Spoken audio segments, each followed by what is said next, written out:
Good morning and welcome to my Monday morning thoughts on the 7th of December.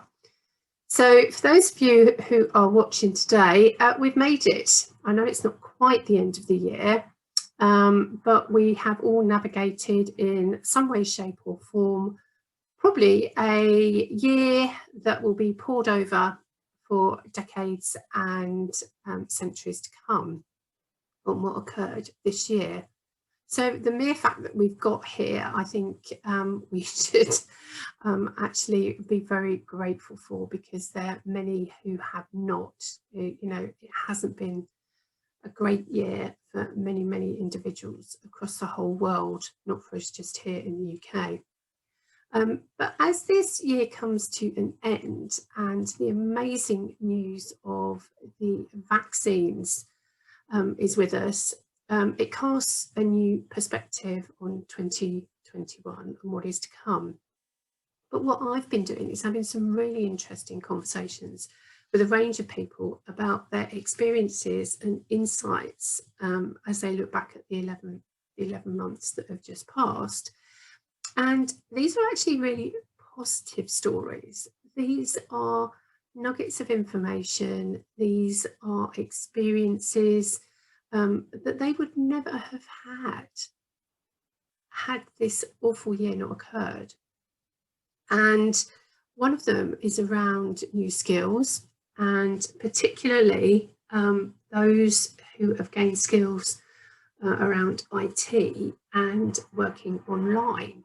Now, for me personally, if you'd have asked me in February of this year whether I would be doing a lot of my coaching online, I would probably have said no, and that I really valued that sort of human interaction and probably couldn't see a huge space for it in what I do. But that has completely changed through necessity, but also for me upskilling and developing understanding of technology, but also of the different ways of working with individuals in line that doesn't happen always different to working face to face.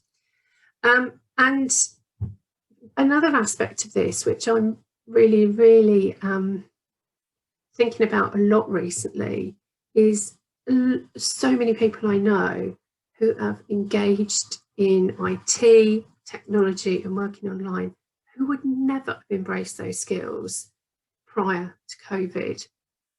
A huge range of individuals, that is, through necessity in some cases, but actually they've actually really embraced it and found a new way of working that would have never occurred to them before, or they may not even have thought that they were actually capable of learning it. That's actually amazing. That really is a huge upskill in so many people within society, and these new skills and capabilities that are going to stand them instead throughout the years ahead.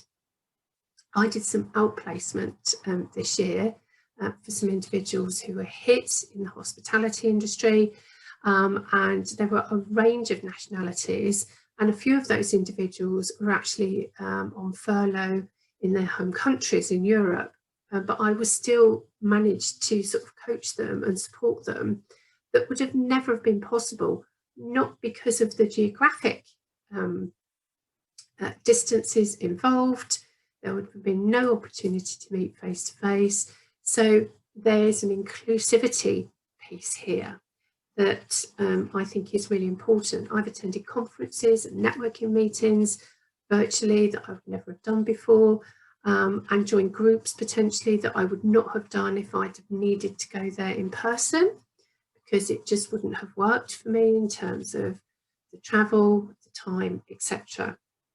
But in my opinion, there is something huge here around inclusivity, that combination of online working and also this move to the ability to be flexible and work from home. I think the genie's out the bottle, and we're not going to go back to where we were prior to March of this year. And there's loads of articles and in the papers today around companies in various aspects actually going fully from working from home. what this will enable people to do is, and you might be one of them, is actually apply for a role in an organisation where you would never have considered applying before, because you won't have to travel there. There'll be no need to do the commute because you can actually do that work from home. Now, this isn't going to work for everybody. Some people will like that interaction, but it is going to open up enormously an inclusive and diverse workforce because of these two changes. The other thing that I think has been really interesting is the new and perhaps different skills and experiences just in their working lives that people have been subjected to. They've been perhaps pushed completely out their comfort zone and engaged in activities that they wouldn't have done so. Now, that can be really, really difficult and uncomfortable. Out the comfort zone means discomfort. But a lot of these activities now have happened for long enough that people have started to move beyond that discomfort into something that feels a little bit better for them, that they're actually a little bit more comfortable doing it.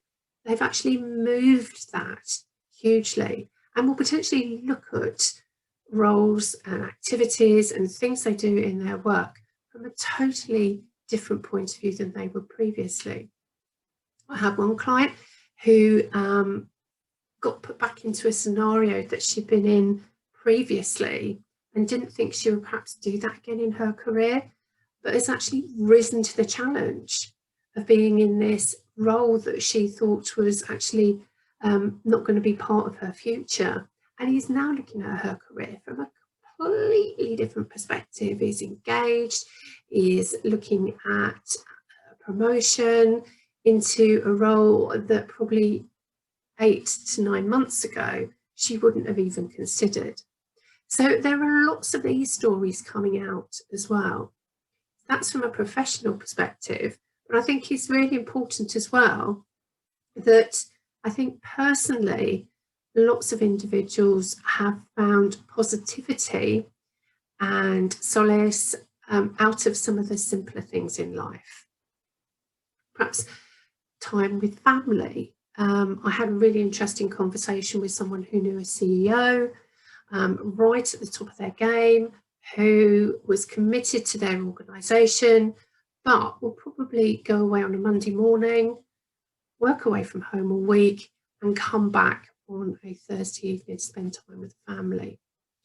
The novelty, to some extent, of being pushed into a scenario of being at home all the time for such a long period of time has embedded some family habits for that individual that they now don't want to go back to that previous way of working and are realising that they don't have to either. So there's family time, walks together, appreciation of quiet time. There was something quite eerie at the start of the first lockdown, but actually something quite comforting about having less noise. I live on a really busy road, and it was really something quite nice in that stillness. Felt really uncomfortable and strange to start with, but it was actually quite nice afterwards to have that. And now I notice the noise potentially a little bit more and look for that quiet. Me personally, there's a phrase that a friend used that now sticks in my brain nearly every day, which is that I need the sky above my head.